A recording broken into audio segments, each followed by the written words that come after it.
Terry, Terry, let's look at our upside down pyramid. If you got that one. Hmm.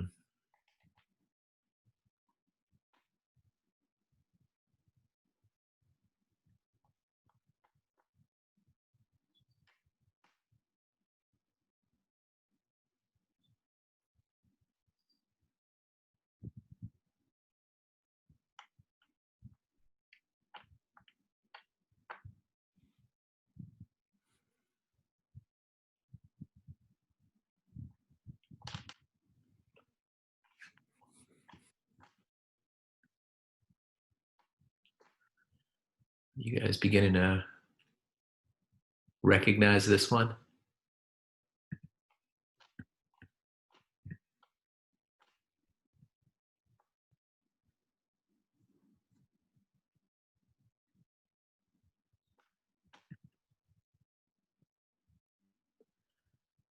How about you, Greg? You've seen this now a bunch of times. Yeah, I do recognize this. Makes a lot of sense. Yeah, I thought so too. And I say it in past tense only to deserve or respect um, lots that I thought I knew that I didn't know. It's no big deal about that. That's just healthy respect for knowledge. Just when I thought I got it all, I don't think I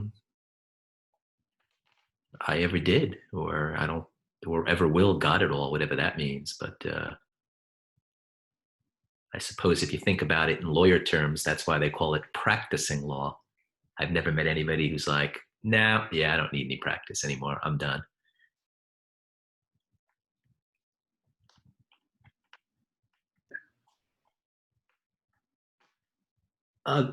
The part about this that I think is worth emphasizing again is was kind of like an interface part.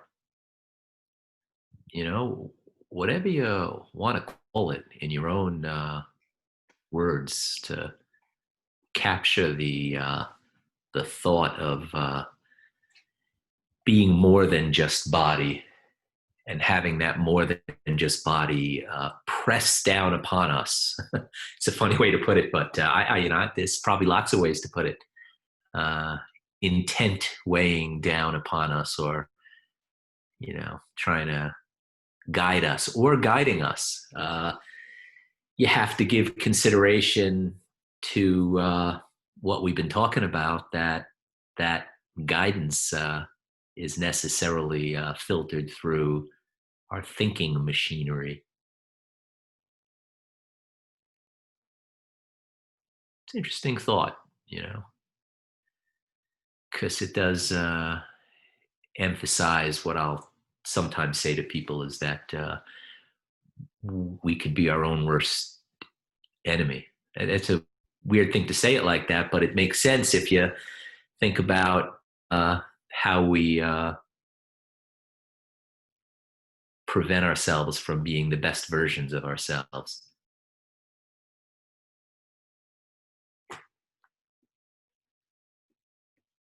I thought maybe it'd be good to give you, if you're interested, and maybe even if you're not, a little bit of background about how I got here.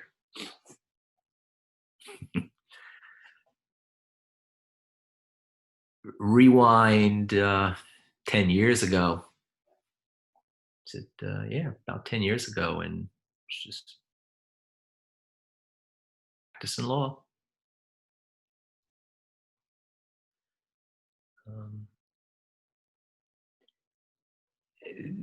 There was now, that I kind of look back at what was going on for me, though, 10 years ago and even before that, an interesting, curious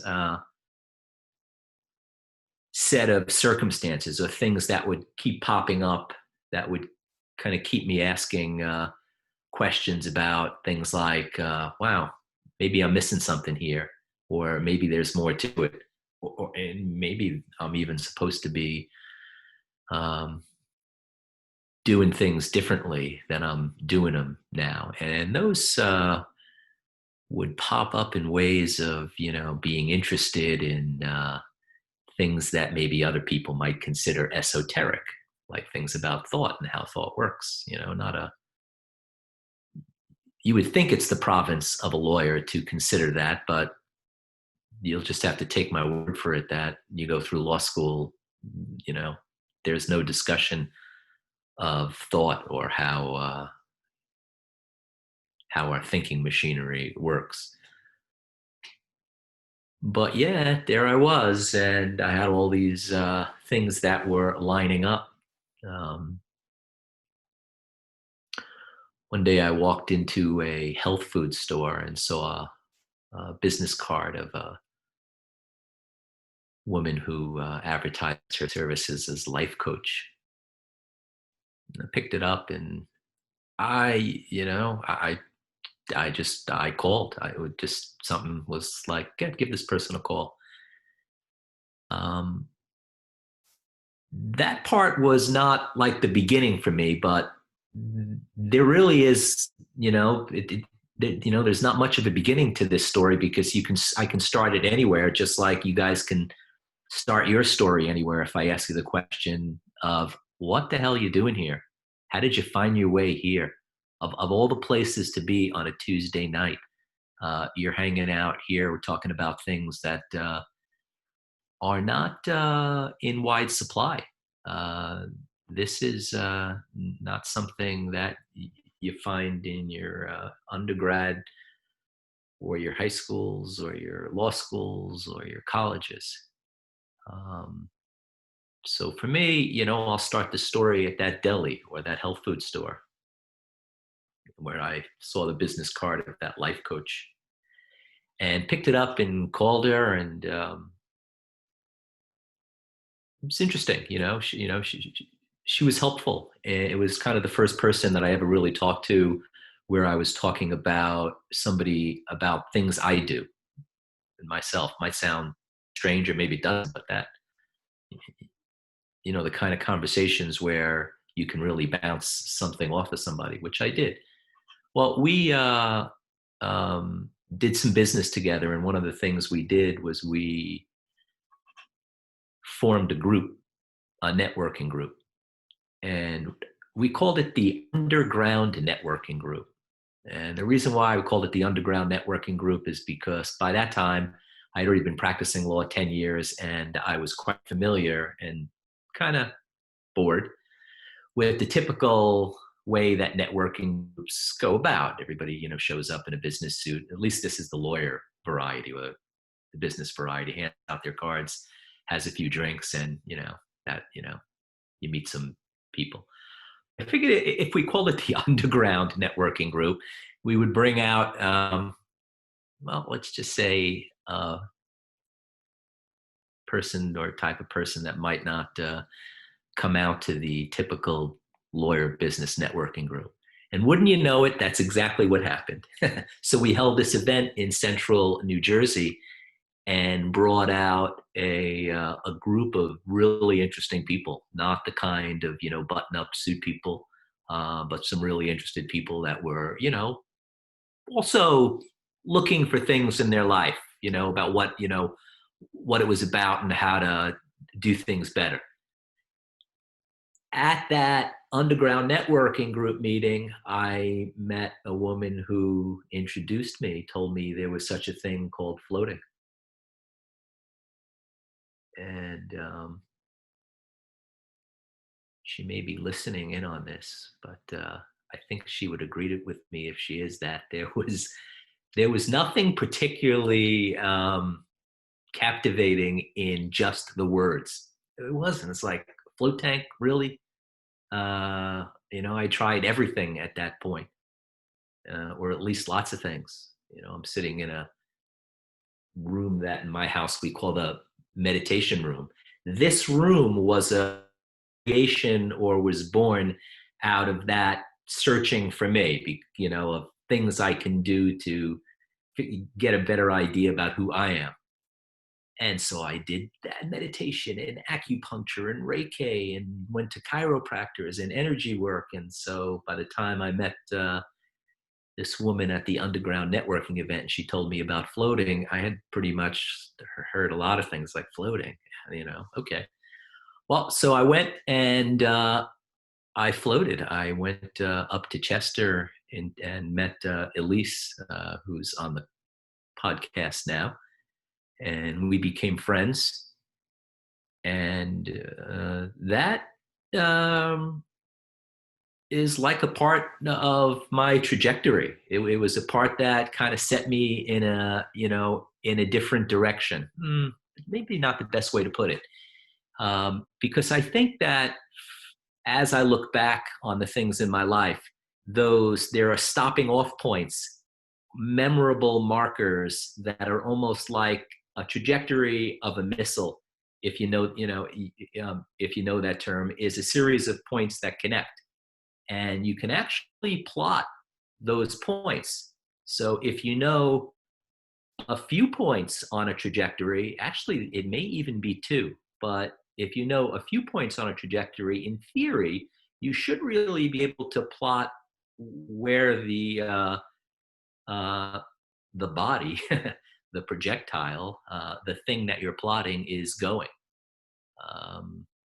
So I started to consider those things. And after I met Elise, I was introduced to the same things you guys now have been introduced to over the last 31 days.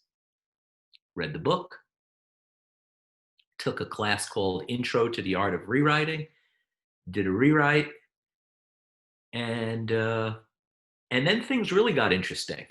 Along the way, I had met a guy who told me the following. He said to me, he said, Ken, he said, it's always really interesting to me to see what happens with people when they make a bid for power. I was like, yeah. Say what? Well, as he pointed out to me that knowledge is power. And if you think about it, it is. It really is. If you want to bring that thought down into business terms, take a look at the stuff that Peter Drucker says. He's the father. He's generally regarded as the father of modern business. And Drucker says we're knowledge workers.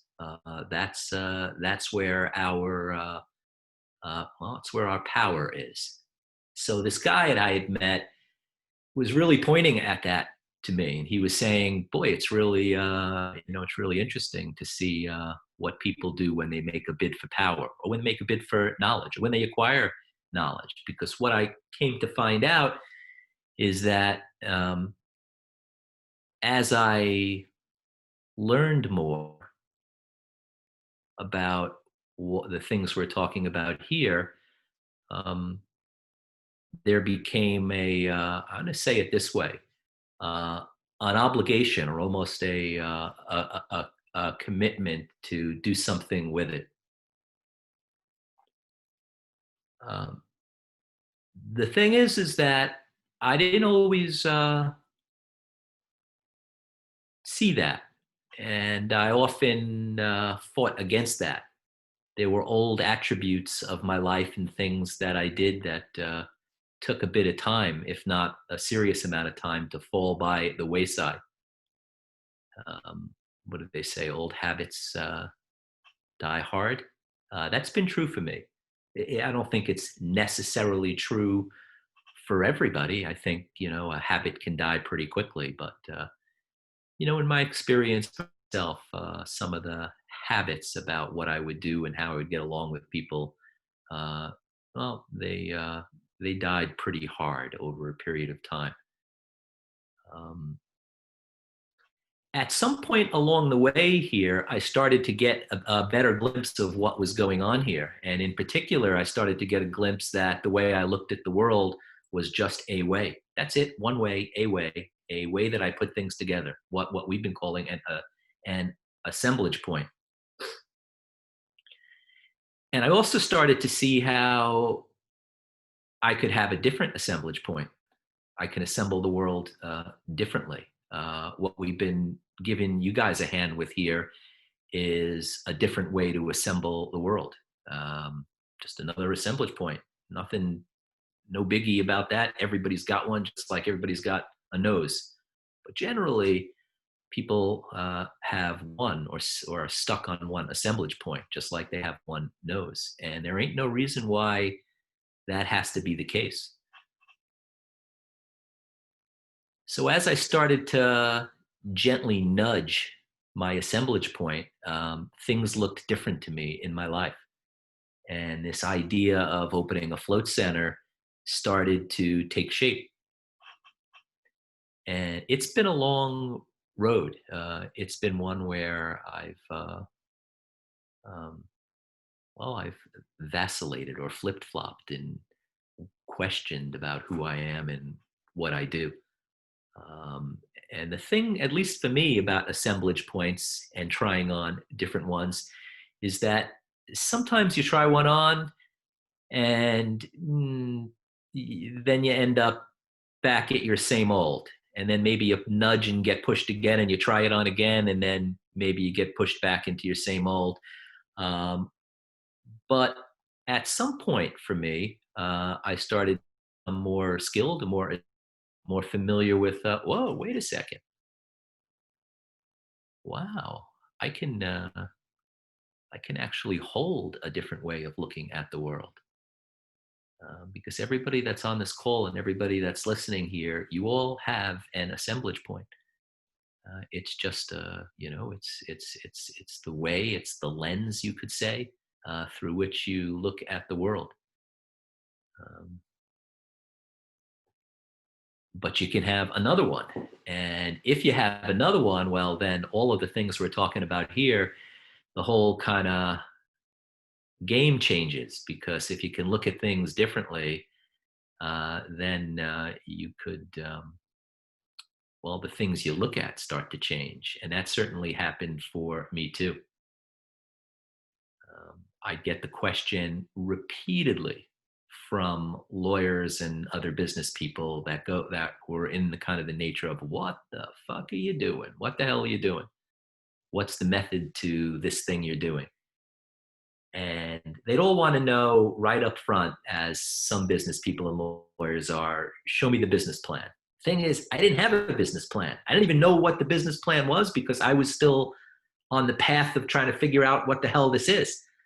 So admittedly, I seemed a little off kilter, or a little off balance, or maybe a little like I had gone a bit off the deep end to some of the people in my life, because I knew something that, well, the only way you could know it is if you experience it, that I could change my assemblage point. Not something I can sit down across the table and explain to them. It's something you actually have to show somebody that they can do. So I knew that, and I also knew, where I started to see, that what was going on for me, my household, my family, and especially in my law practice, was very much a fixed assemblage point issue. In fact, when I got right down to it and looked at the places where my relationships were not working well, whether at the law firm or here in my house, they all had very much to do with being fixed in one way to look at the world. So that brings us about 10 years up to this point now. And I can tell you that the whole 10 years of me has been like an evolution of finding out who I am, or what that upside down pyramid, how that's working me. Um, because I have for myself no doubt that the experiences in my life all add up, or show me that there is some part of me that presses down on me to be a better version of myself.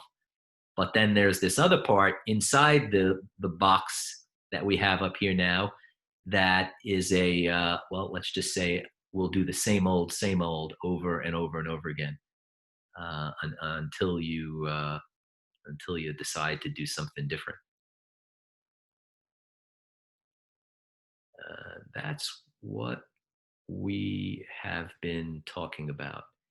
And where our story is tonight is on day 2 of intuition function. And if you think about where that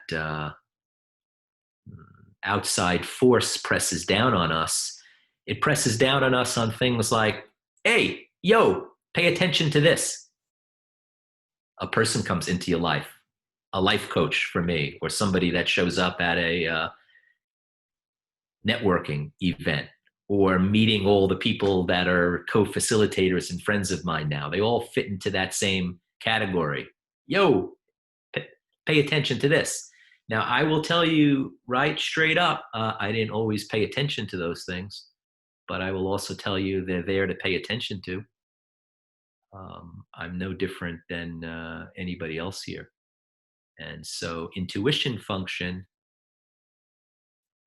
is about that. It's about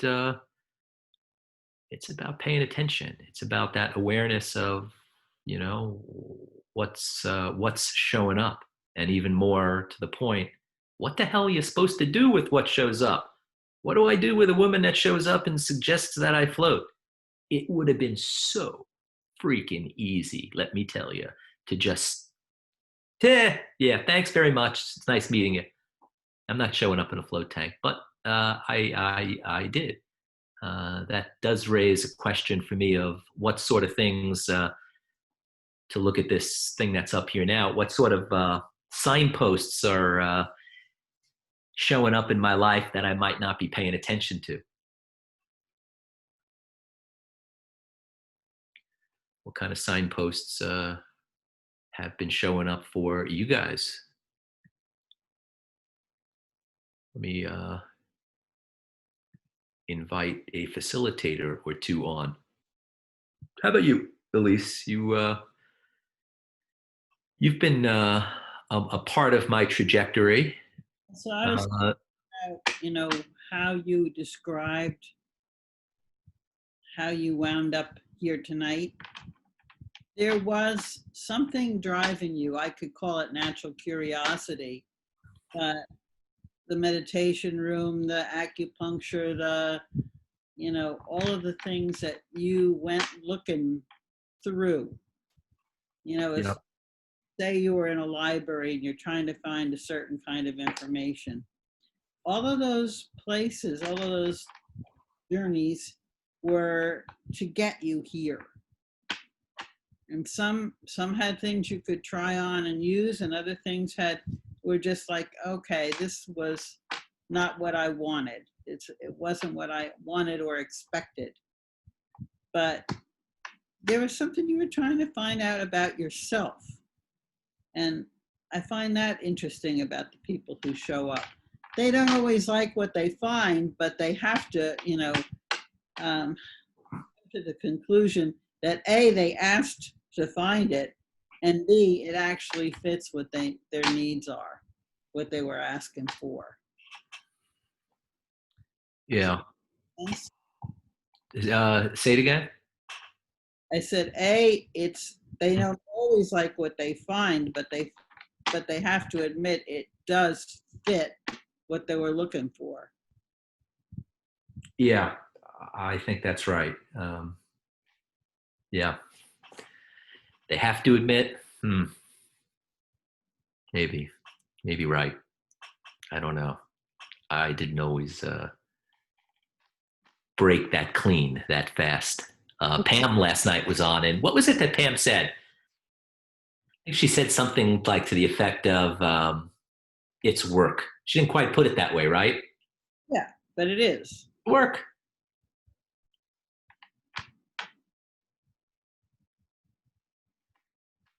But when you look in terms of trajectory, all of it, the places you did go, the women that you decided to stick with and the women that you decided weren't going to work for you, all of those things wind up bringing you here. Yeah.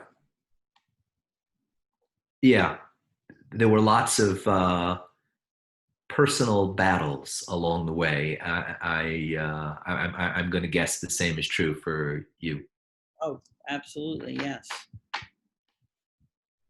Well, it may be an interesting way to put it because, like I think that a couple of years ago, some Marine, I don't know what service he's in, but I think it was in the Marine, came in to the float center, and he had served some tours of duty in Iraq and had been through a kind of training called basic underwater demolition something services. They call it BUDS, I think.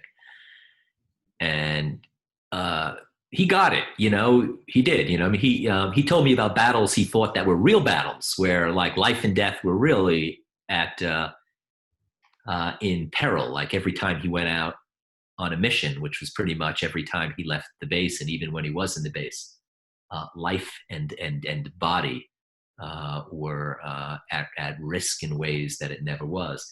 But he also understood when he was asking me about what we do at the Float Center that he said uh, battles of the self, of resolving thoughts, he said, is very much part of what he described as his Marine service, especially when he went through a training program to see who can get through, where there were 250 people that applied and started it, best of the best, as they say. People who had excelled in all other branches of the military that now wanted to be in special forces. And of those 250, well, maybe 25 got through it. Not so much for physical challenges, he said, but because old habits seem to die hard. So the most adaptable were the ones that made it through, the ones that were able to, well, we could say, change their assemblage point or take on new ideas. They're the ones that survived and succeeded because they weren't limited to just one way of looking at the world. Yeah. Which is highly adaptive. I mean, it gives you you can survive better when you can see what's going on around you. And you don't have the blinders on your eyes. Yeah. So what do you do with this? I mean, you and I have had this discussion for a while, right? I mean, it's coming more to fruition than it ever did, but the nature or the name of the conversation has always been, all right, we know this. Now what? Yeah. How do we actually world with it? It just is interesting. We're in the time of pandemic when the world is changing. And a lot of the things that are going on now are going to be a permanent change because people are going to, because they have something they have to adapt to. Some of the adaptations are going to be permanent because they work for them. I mean, companies are finding out that it's cheaper to have their people work from home, that they don't need all of those offices that they thought they needed in order to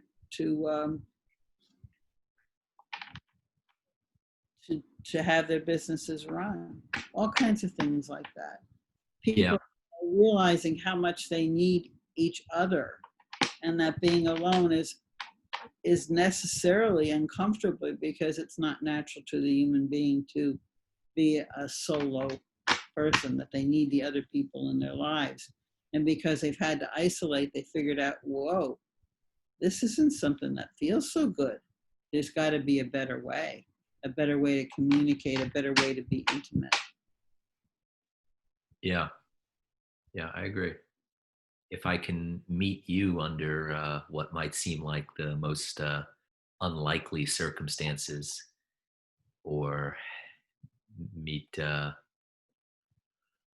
Maria, the person I'm referring to, not my wife Maria, but my friend Maria, at that networking meeting, who told me about you, and all of the various other just impossibly, odds against kind of circumstances, then I have to consider whether the circumstances we find ourselves in now collectively are just happenstance, maybe this COVID thing, or what's going on now, or I don't think y- I believe in just random coincidences.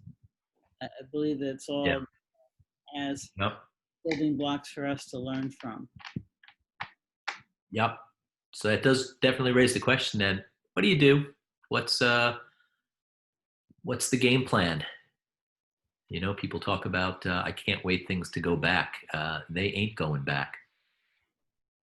But I got news for everybody too, that even though they seem to be chugging along at a normal same, that seems to me to be just an illusion anyway.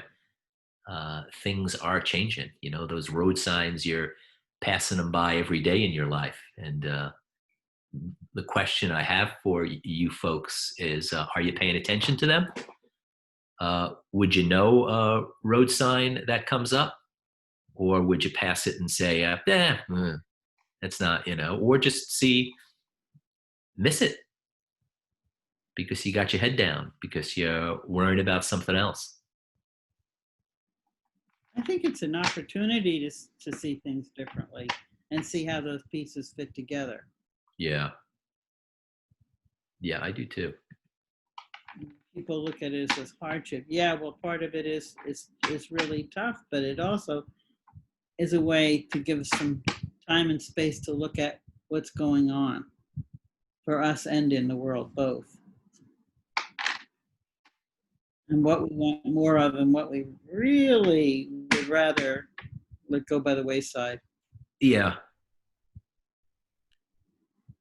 I think like me, you've had a certain resistance to pick up what you've learned here. And I have. I'm not sure that that's the point. You know, you don't want to beat a dead horse. Yes, I have resistance. yeah, I think it gave me a way. I had to be hard-headed enough to wind up accepting it for myself. You know, I had to kick the tires and make sure it wasn't something someone else was thinking for me, that I said, oh, okay, now this is something I want. It makes sense to me now. yeah. Pushovers aren't going to do well in this business. Say it again. Pushovers won't do well in this business. They have to have enough chutzpah to stand, you know? Okay. Say more about this standing thing. So, our Well, you don't want people who are just going to roll over and piss in the air. They're going to have to do the work to find out who they are and where they are and not deviate from it. If they just don't care and they're wishy-washy, they're never even going to get this far. yeah, I agree with that. Would they? Yeah. What's that thing that who was it that we've heard over and over again? It starts off with sometimes or almost always the hardest thing to convince people. Oh, said they're worth something, that they have value. Yeah.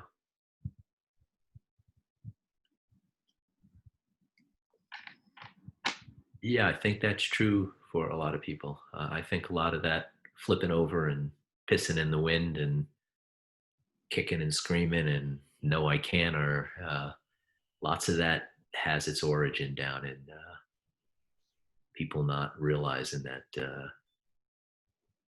they're here to, they're here to do something. No, I can't. That's not me.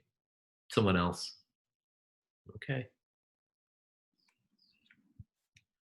But what if, for all you folks listening out here, you now, having been through or having learned some of these things we're talking about, that makes you fairly unique amongst your own coalition of family and friends. And what if further that means you have been and are the only ones they got? So now tell me with that how you're too little or you can't.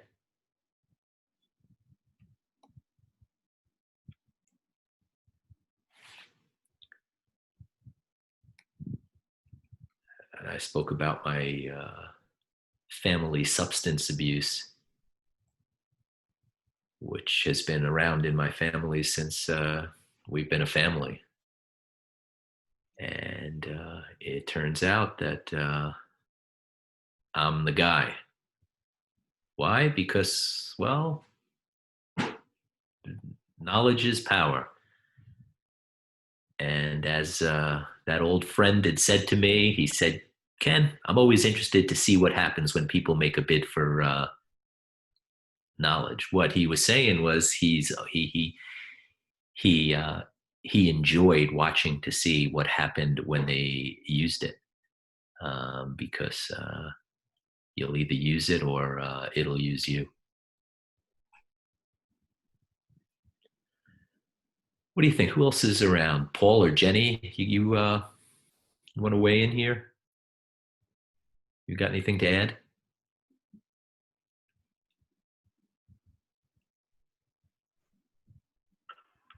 Hey, Ken. Hey, Paul. So I've been just quietly listening to where you guys have been taking the conversation tonight, and I'm curious if it's true that the body is a vehicle for communication from the other, and it allows the other to express through it. What does that mean for you personally in your trajectory? What is this night, day 31 of the second webinar session for the summit? Where are you in this trajectory? Where are you going, and why? Look at you turning it right back around. It is the question, Paul. It is. I'm glad you asked it. It's taken a while to. It's been a long while. You know what? And even to say that I've jumped into my role of what it is that I do in the community. When I say before that I'm the guy, yeah, because when you have the knowledge, you're either going to be with my family, with my substance abuse, with my partners, with my friends, with every single person that walks in the float center that's dealing with something, with every one of you that's listening to this call that's dealing with something.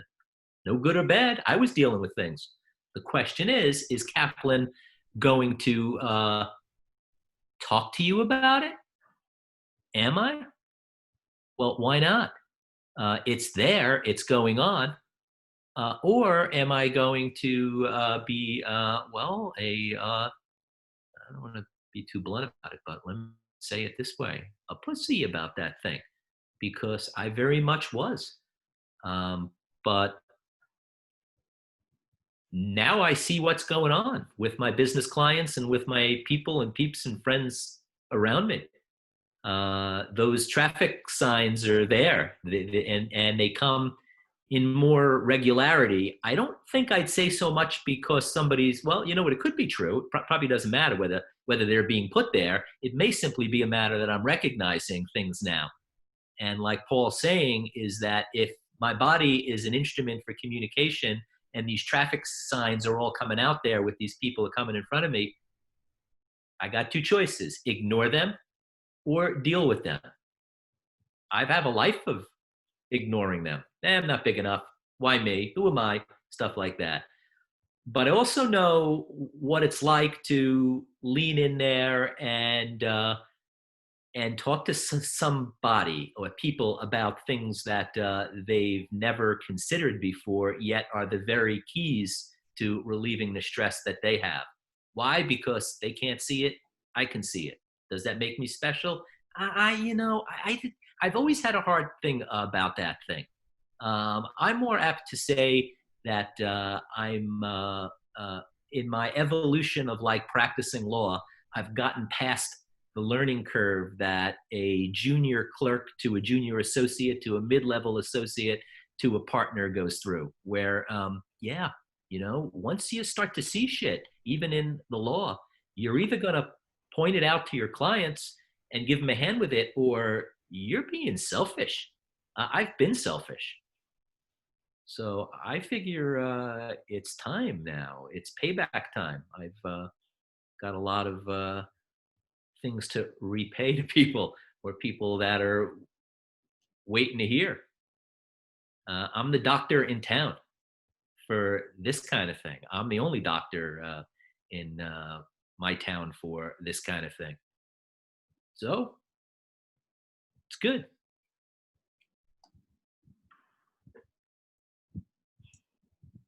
Did I answer your question, Paul? Couple of spots, I think you did. Yeah. Okay.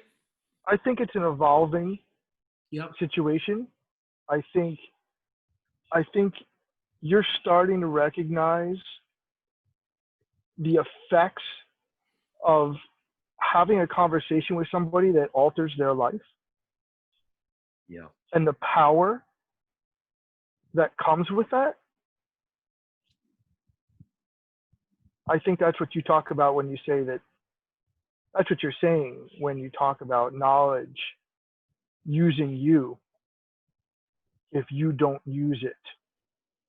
Yeah. Because unless you successfully discover how to impact others in that way, it's pretty impotent.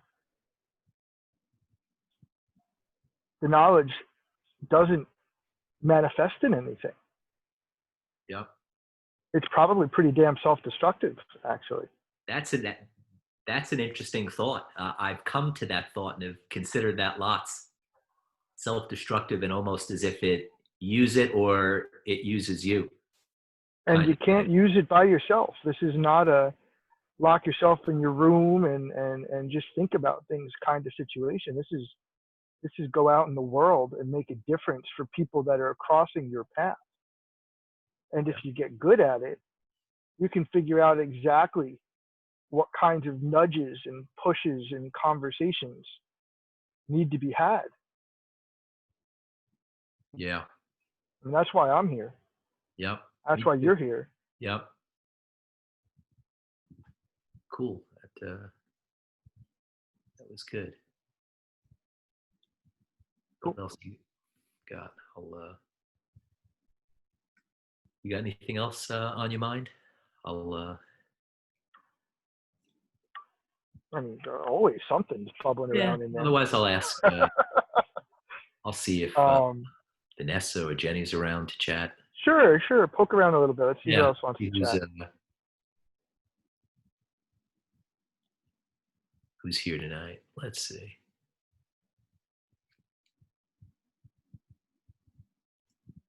Well, maybe they're being shy, but I know that Jenny's takes care of a kid, and Vanessa's got kid duties 24/7.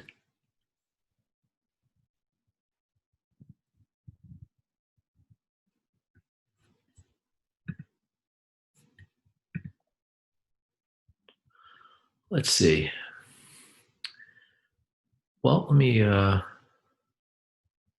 check with my friend Greg then. Greg, you're still around? Yeah, I'm here, Ken. Okay. Well, look, I put myself in your position, hanging around. Yeah, these are, is it safe to say that these are new concepts for you?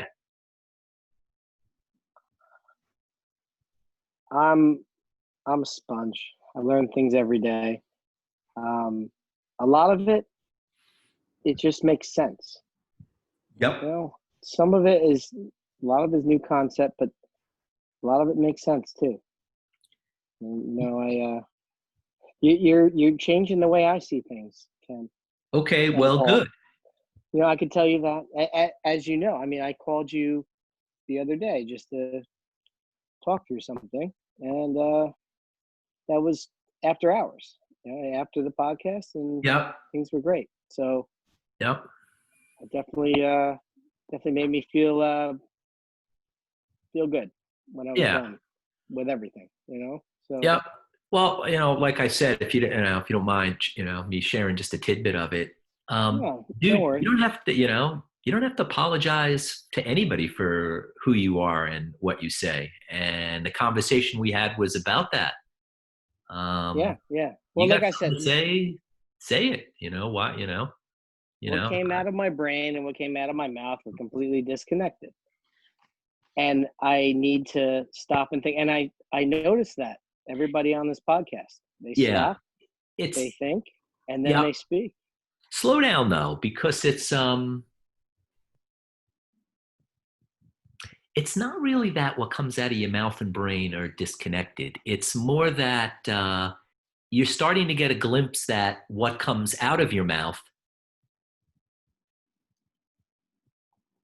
is generated by how you think about things. We'll call that the brain. And so it just like a program, it's the same pattern. But how do you break a pattern?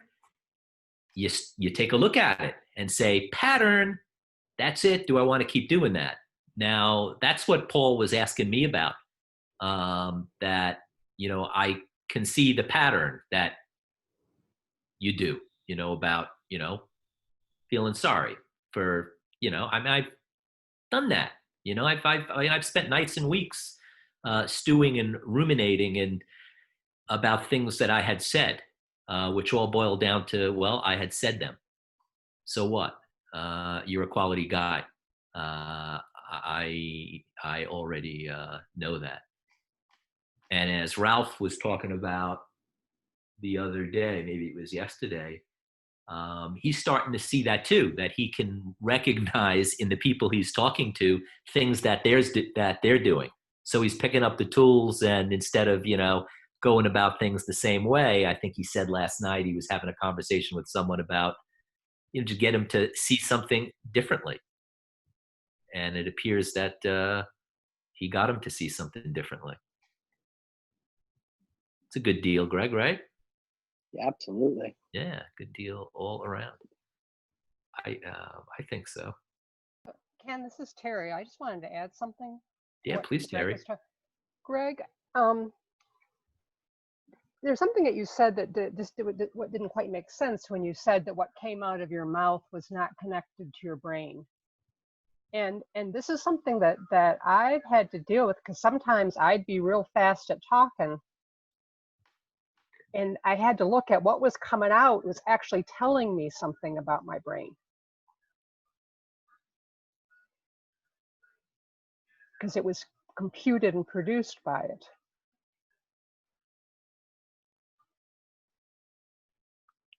It wasn't as disconnected as I thought.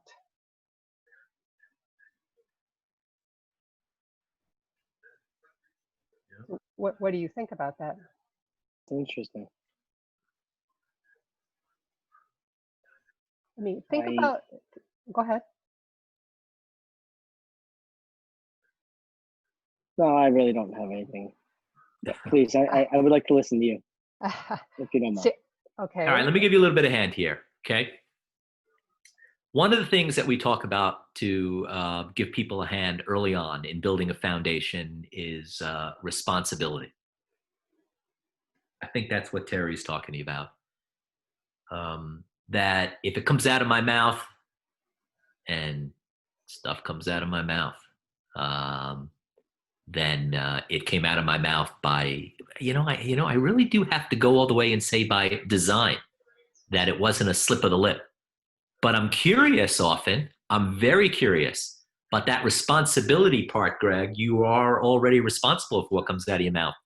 And so what Terry is talking to you about, I think, is that it makes a lot of sense if that response, if you like, that came out of my mouth, instead of like, oops, slip of the lip, I didn't mean that, to be like, I fucking meant that. But then the question is, why? Exactly. Yep. Not a good or bad thing. Who cares? You know, It, this is an inquiry for you. Who gives a shit? You know, but it's an inquiry for you. yeah, Why do I do that thing? and it's when someone, at least for me, Greg, when people would start to ask me, why are you saying that? Where did that come from? You know, and sometimes I'd be a little embarrassed or I'd feel a little awkward, but I actually had to kind of slow down and say, well, dang, why did I say that? I couldn't say I didn't say it. I did. And from that upside down paragraph, it was computed through what I believe, my emotions, my feelings, all the way up to my words. So it was there because of something going on in me. So just to kind of blow it off and say, oh, it was just an accident, wasn't really fair to me understanding how my thinking worked. Yeah. Yep. Be fair to yourself. I wasn't always fair with myself. Yeah. That's what Terry's talking to you about. Thanks. Okay. You're welcome.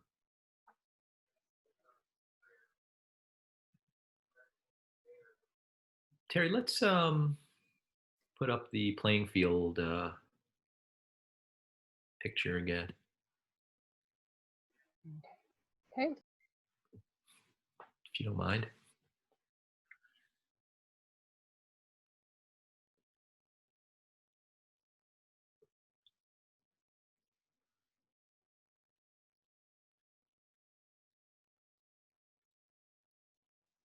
Thanks.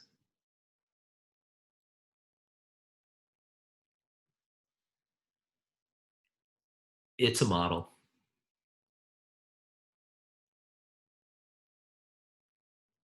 It's a model, you could say, on how you go about things or how you get along with people. It's a model about relationships. Or looking at the center of it, we could just as well call it a model of agreement, or how reality is created.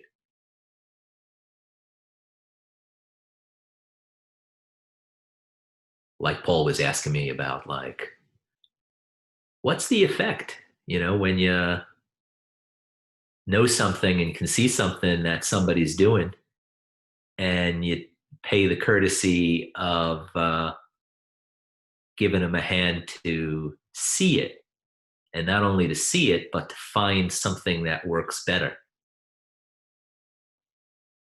You know, like you might see guilt or shame or embarrassment or argument. And if you know, you don't have to look very far to find any of those things. In the practice of law, and I'd venture a guess in every business, those are in plenty of supply. But they have a price. They do.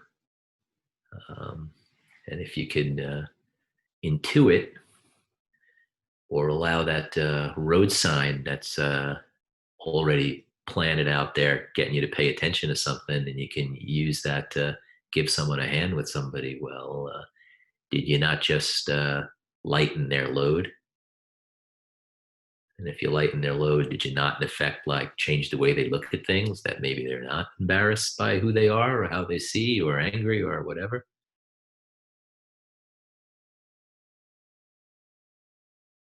And if that's all true, did you not, well, shape the reality that's created?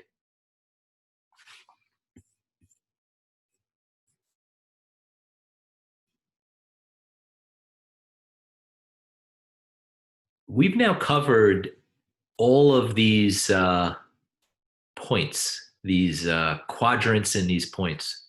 That's what we've done in the second half of this. The first half of this series, you'll remember we talked about the tools, the things you can do to make these energetic functions of whatever you want to call it, that other part of you, work better or express more freely. And tomorrow, well, we're in our last chapter now. So we're going to turn tomorrow's what? Wednesday and Thursday, we're going to talk about where this all comes together in the center of the triangle, reality created agreement. That's where we're going. Ken, do you want to try and pull up the 3D model? Oh, can we do that? Definitely. I think we can. Let me. Do I have to turn share over to you? Or? Let me try and request the share and see if I can make that happen. While you're doing that, I will say that we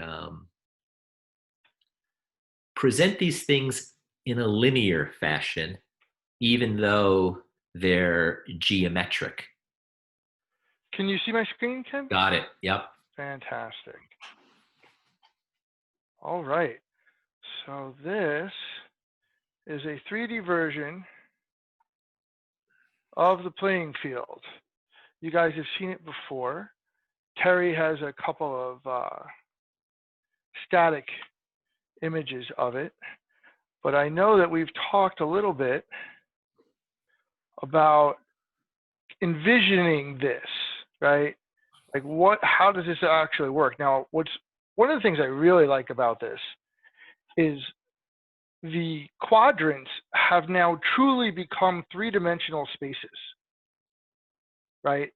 And I think that's valuable as you start to consider the complexity of these ideas. It's not just this two-dimensional picture where, oh, I can just move it here and it's good to go. It's, you know, human interactions are rarely that simplistic.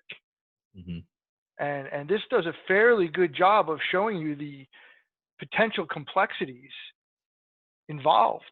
I mean, there's a lot, those fields of endeavor, right? Specific function, natural mind, empathy, and intuition, they're significant. You need to understand that there's a three-dimensional axis with which you're positioning that. And the person on the other side of the playing field is doing the same thing, potentially with no understanding at all of what's going on. So I figured a little look at this. This is appropriate towards the end of the sessions. We can check it out again tomorrow night if you like, if we have time. Cool. Thanks. Absolutely. And just let me flip around here just to show you some other components. See if I can get this right. Pardon me while I get that zoomed in here. So I made this up over here out of these two oloids. They're very interesting. They're like, God, they're like three-dimensional triangles, but they're not pyramids. They have 3 points, and an interesting piece of information about them, geometrically at least, is that they have the same surface area as a sphere. You can roll this shape on a table.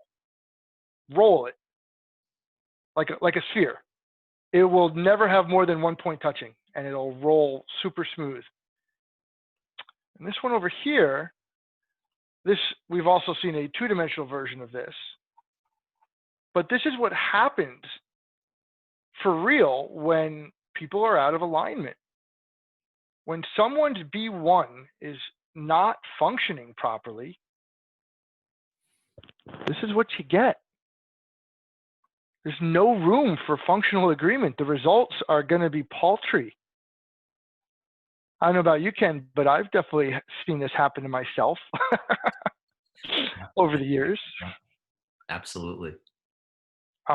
When you're even aware that it's possible to pay attention to how you and someone else are constructing an agreement for reality, it just changes the game. Yeah. Yeah, So, I agree. Happy to. Well, thanks for everybody. Yeah, no, I appreciate that. A while back, I think we posted it. If not, we'll repost a link to a video. I want to say it's called Reality Creation. It's an interesting YouTube video going through